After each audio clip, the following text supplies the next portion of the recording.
చూడండి అక్కడ ఏముందో. ఏంటి పద్మ, మన అబ్బాయి సురేష్ వేరే ఒక అమ్మాయిని ప్రేమించాడా? పెళ్లి చేసుకుంటానని అంటున్నాడా? డాడీతో చెప్పు నువ్వు, నేను చెప్పను డాడీకి, నేను చెప్పలేనని అంటున్నాడా? ఏం పేరు ఆ అమ్మాయి పేరు? లలితానా?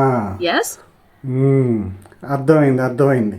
వాడు 2-3 వారాల నుంచి మౌనంగా ఉండి ఏదో ధ్యానంలో ఉన్నాడు ఏంటా అని చెప్పి అని నేను ఏంట్రా ఏదో ఇదిగా ఉన్నావని అడిగితే లలిత సహస్రనామం చేస్తున్నాను అని అన్నాడు.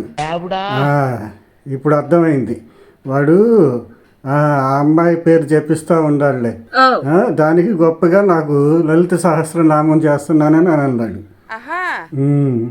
అది ఇంకొక విషయం, మన అమ్మాయి విషయంలో చాలా జాగ్రత్తగా ఉండు.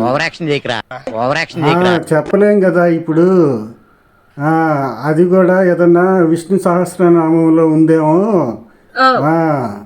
మరి ఇదిగో ఇప్పుడు యువతరం అంతా అలాగ ఉంది, మరి ఏం చేస్తాం మరి.